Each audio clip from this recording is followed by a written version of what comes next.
kita melihat bahwa perusahaan di Indonesia saat ini sulit mencari karyawan dengan kemampuan digital yang memadai. Kelemahan kualitas SDM kita yang paling mendasar itu adalah kemampuan implementasi digital yang belum memadai.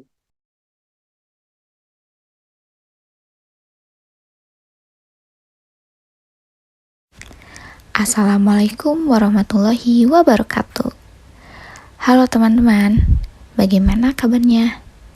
Semoga dalam keadaan sehat selalu ya. Tepat hari ini di kampusku ada kegiatan wisuda. Jadi pengen cepet-cepet lulus, terus bekerja deh. Bicara bekerja, tentu tahap awal yang harus kita jalani adalah melalui proses seleksi dan juga penempatan. Mungkin hal ini sering kita dengar dan bukan menjadi hal tabu. Namun, di sini aku Rahmawati beserta rekan-rekan kelompok 1 mata kuliah Psikologi Industri dan Organisasi yang terdiri dari Anissa Fitria, Eva Septian, dan juga Safira akan membahas lebih dalam mengenai materi seleksi dan penempatan tenaga kerja. Masuk ke pembahasan pertama mengenai seleksi dan juga penempatan. Mungkin kita sudah tidak asing lagi ketika mendengar dua hal ini, terutama bagi individu yang sedang melamar atau bekerja di sebuah industri atau perusahaan. Dalam teorinya, seleksi merupakan suatu keputusan menerima atau menolak individu untuk pekerjaan tertentu yang didasarkan pada dugaan apakah individu tersebut akan berhasil dalam pekerjaannya atau justru malah sebaliknya. Sedangkan penempatan yaitu suatu rekomendasi untuk mendistribusikan para pekerja pada pekerjaan yang berbeda-beda, yang mana hal itu didasarkan atas suatu kemungkinan bahwa pekerja tersebut akan berhasil pada setiap pekerjaan yang berbeda. Dari kedua teori tersebut dapat disimpulkan bahwa seleksi adalah langkah yang lebih dulu dilakukan sebelum melakukan penempatan, karena tugas dari seleksi adalah mencari sebanyak mungkin sejumlah orang yang paling memenuhi syarat pekerjaan yang diperlukan. Sedangkan tugas dari penempatan itu untuk mencocokkan kualifikasi calon pekerja atau pekerja dengan pekerjaan yang akan dihadapinya. Nah, dalam seleksi ini terdapat beberapa tahapan-tahapan tersendiri. Yang pertama, terdapat seleksi administrasi atau menerima lamaran kerja. Yang kedua, ada wawancara awal. Lalu ada tes psikologi yang nanti akan dibahas pada subbab mengenai peran tes psikologi dan wawancara dalam proses seleksi tenaga kerja. Lalu selanjutnya terdapat tahapan pemeriksaan referensi, wawancara seleksi, tapi untuk wawancara ini bergantung kepada tiap-tiap kebijakan industri atau perusahaan. Apakah wawancara akan dilakukan 2 kali atau cukup hanya 1 kali. Lalu tahapan selanjutnya ada persetujuan langsung, dan terakhir ada pemeriksaan kesehatan. Itu dia pembahasan mengenai seleksi dan juga penempatan, serta keragaman karyawan. Selanjutnya, terdapat bahasan mengenai strategi seleksi yang akan disampaikan oleh rekan saya. Baik, pembahasan selanjutnya kita telah sampai pada materi mengenai strategi seleksi. Strategi seleksi umumnya merupakan proses yang perlu dilalui oleh seorang calon tenaga kerja sebelum bekerja di suatu perusahaan. Menurut Munandar, seleksi calon tenaga kerja umumnya melalui 2 cara, yaitu yang pertama metode klinikal dan yang kedua ialah metode mekanikal. Metode mekanikal biasanya digunakan ketika data yang diperoleh berdasarkan pedoman, peraturan, dan aturan yang telah ditentukan sejak awal, seperti alat ukur yang telah diolah secara statistik kemudian dikembangkan sebelumnya. Nah, metode ini dapat dilakukan oleh seseorang di luar lingkup psikologi, atau dapat dikatakan jika metode ini dapat dilakukan oleh seorang penilai di sebuah perusahaan walaupun penilaian tersebut bukan merupakan sarjana psikologi. Kemudian yang kedua, yaitu metode klinikal, biasanya digunakan dengan fleksibel atau dapat dikatakan jika data yang diperoleh ini berbeda antara satu calon tenaga kerja dengan calon tenaga kerja lainnya, seperti contohnya hasil wawancara atau interview yang biasa lebih mementingkan komitmen dan keputusan kerja lainnya dari seorang calon tenaga kerja. Umumnya, jenis seleksi yang sering kali ditemui di Indonesia ialah tes dan wawancara kerja. Jenis tes yang biasa diberikan kepada calon tenaga kerja biasanya berupa tes pengetahuan dan kepribadian. Selain itu, terkait wawancara atau interview kerja, para penilai biasanya akan menggali lebih dalam mengenai komitmen dan cara bekerja para calon tenaga kerja.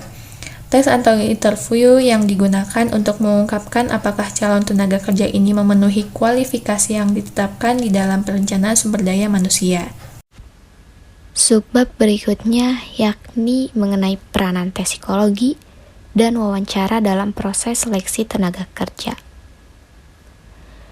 Di Indonesia sendiri, proses penerimaan tenaga kerja berlangsung dalam 2 tahapan besar, yakni tahapan pertama, pencarian calon tenaga kerja, dan tahapan kedua, seleksi calon tenaga kerja.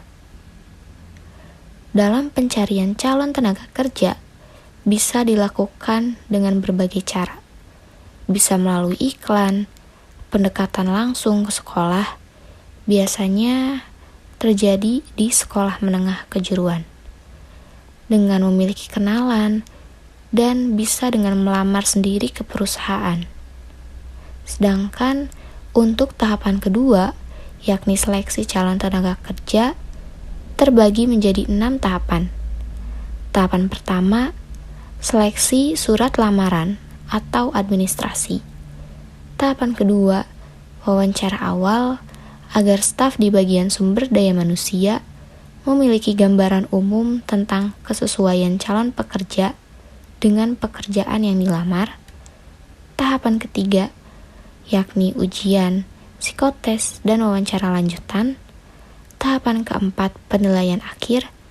Dan tahapan kelima, pemberitahuan dan wawancara akhir untuk memberitahukan kebijakan yang berlaku pada perusahaan tersebut. Serta tahapan keenam, yakni penerimaan. Untuk tes psikologi sendiri, banyak sekali jenisnya. Sekurang-kurangnya di sini ada 4, yakni tes intelijensi, tes kepribadian, untuk mengukur seberapa jauh kemampuan individu dalam bekerja di dalam timnya, dan apakah ia termasuk orang yang hangat dalam pergaulan, atau tidak kaku, atau justru sebaliknya. Lalu ada tes kemampuan, dan juga tes kreativitas. Nah, subbab berikutnya, yakni mengenai model penelitian keabsahan seleksi, akan disampaikan oleh rekan saya. Halo semuanya, aku Safira dan di sini aku akan menjelaskan materi mengenai model penelitian keabsahan seleksi. Nah, agar seleksi menggunakan pemeriksaan psikologis mempunyai keabsahan peramalan yang tinggi, maka dilakukan pengkajian terhadap alat-alat ukur peramalan dalam pemeriksaan psikologis tersebut.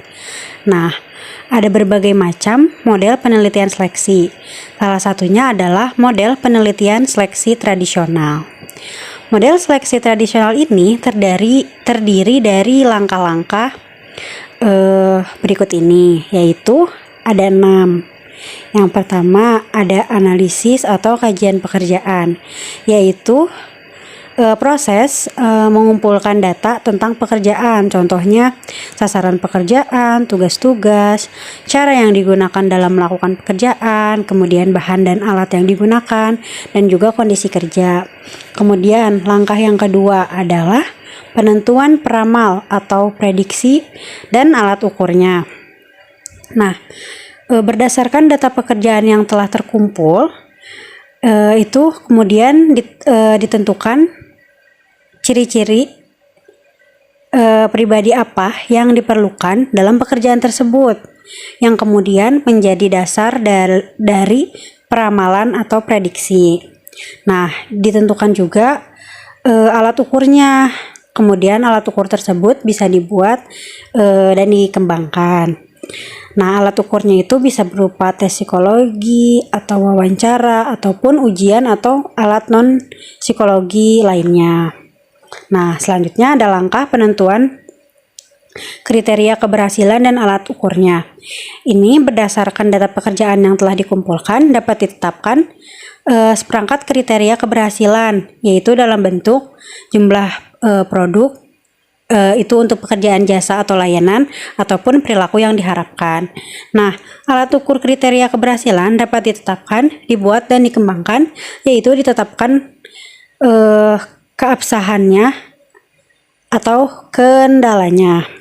Nah, langkah ketiga ini dapat dilakukan bersamaan dengan langkah kedua. Lalu, langkah selanjutnya adalah keabsahan peramalan, yaitu di mana skor-skor dari alat ukur peramalan dikorelasikan dengan skor-skor alat ukur kriteria keberhasilan. Nah, tinggi rendahnya dari korelasi antara dua skor tersebut itu menunjukkan tinggi rendahnya keabsahan peramalan. Nah, alat ukur peramalannya di sini tuh bisa seperti yang tadi sudah disebutkan, yaitu tes psikologi, wawancara ataupun tes non psikologi. Kemudian yang langkah kelima yaitu keabsahan silang. Nah, alat ukur peramalan dan alat ukur kriteria keberhasilan ini diujikan kembali atau diberikan kepada sampel yang berbeda dari pengujian yang pertama, namun dalam pekerjaan yang sama gitu.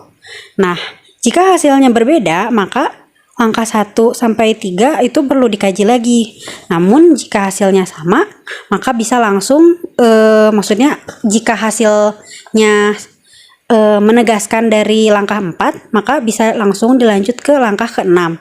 Nah, langkah ke-6 ini yaitu rekomendasi untuk seleksi, yaitu menentukan skor minimum atau kombinasi skor minimum untuk nantinya dijadikan pedoman seleksi.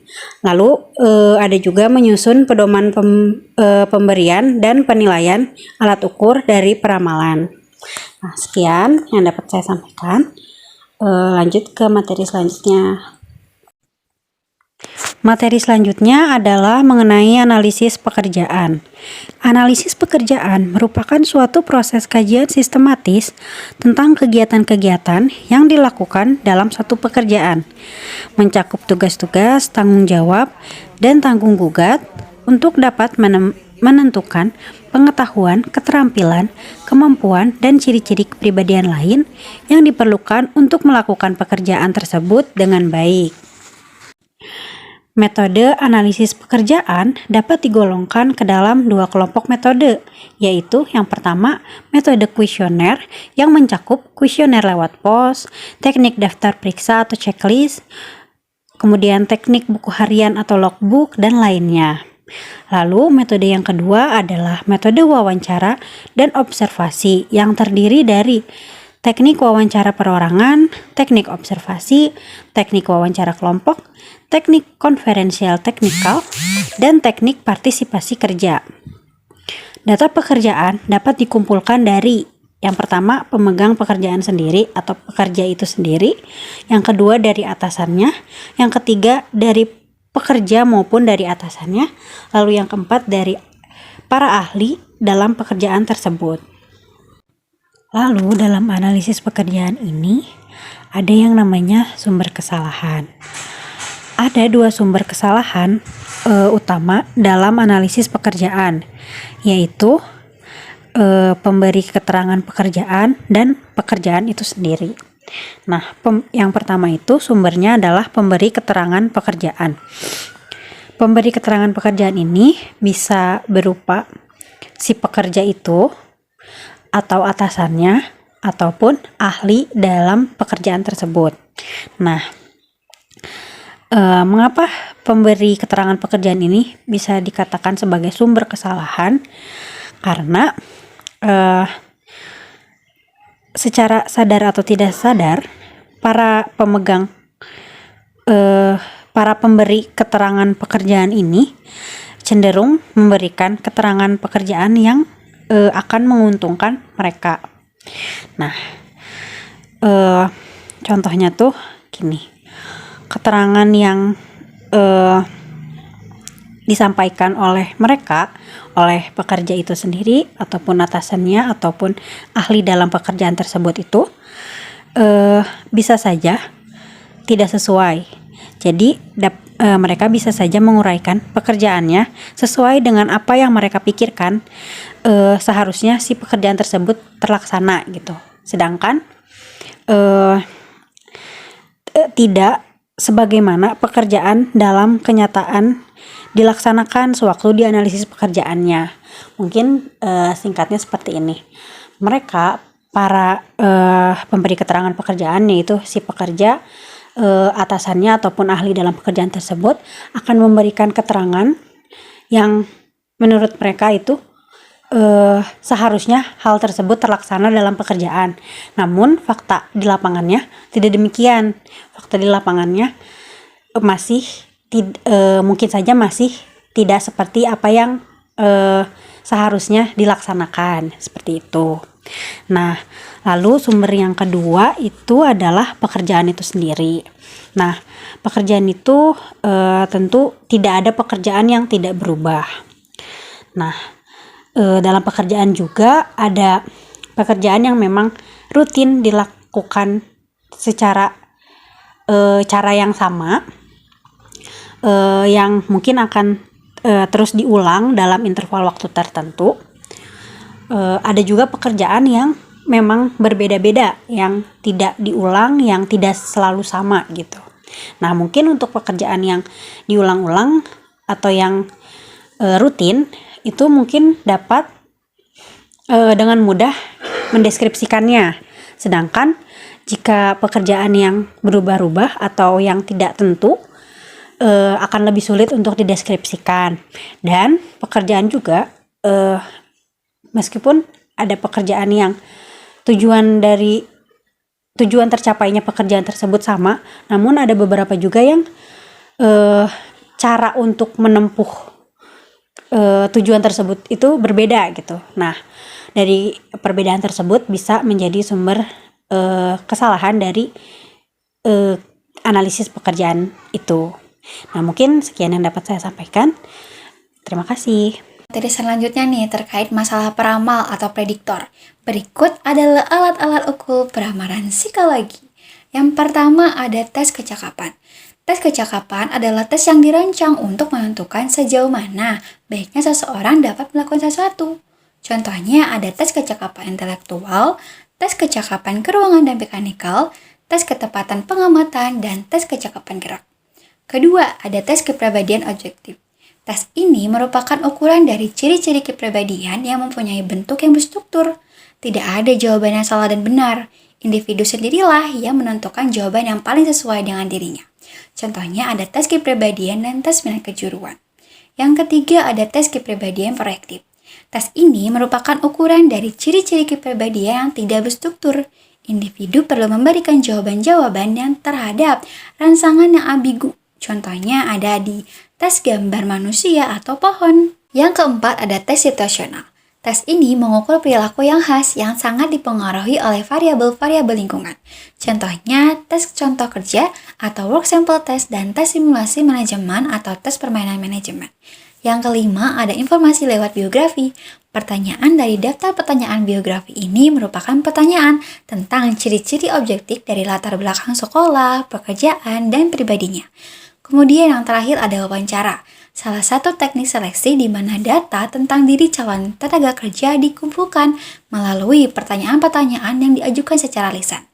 Berikut adalah contoh-contoh atau teknik-teknik wawancara yang sering digunakan dalam seleksi pekerjaan.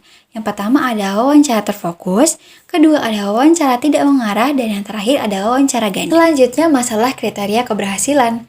Menurut Dren pada tahun 1975, kriteria keberhasilan ini dibagi menjadi 2 dimensi. Yang pertama ada dimensi waktu yang dibagi lagi menjadi 3 kriteria. Yang pertama ada kriteria keberhasilan langsung, yang artinya kriteria yang diperoleh pada waktu yang sama diperolehnya skor-skor peramal. Yang kedua, kriteria keberhasilan antara. Kriteria yang diperoleh tidak lama setelah diperolehnya skor-skor dari alat peramal. Yang ketiga ada kriteria keberhasilan terakhir atau pokok. Kriteria yang diperoleh lama setelah skor peramal diperoleh dan yang dianggap merupakan kriteria yang sebenarnya. Selanjutnya ada dimensi derajat abstraksi. Dimensi ini dibagi juga menjadi 3 kriteria. Yang pertama ada kriteria terakhir atau pokok, kriteria yang paling abstrak atau yang tidak dapat diukur gitu. Kemudian yang kedua ada kriteria konseptual, kriteria yang lebih konkret yang disimpulkan dari kriteria terakhir ke dalam hasil-hasil yang dapat diobservasi. Kemudian yang terakhir ada ukuran atau skor kriteria. Skor kriteria yang merupakan perilaku yang dapat diobservasi, diukur, dan dinilai sebagai relevan bagi kriteria konseptual. Selanjutnya ada masalah keabsahan tes atau tes validity. Yang pertama ada keabsahan peramalan. Untuk menentukan secara murni keabsahan peramalan suatu tes, maka para calon pekerja ini diberikan tes, namun hasilnya disimpan untuk sementara. Dan mereka semuanya itu diterima. Setelah beberapa waktu dipekerjakan, para calon yang telah menjadi tenaga kerja ini tuh dinilai keberhasilan mereka ketika mengerjakan pekerjaannya. Kemudian yang kedua ada keabsahan berbarengan.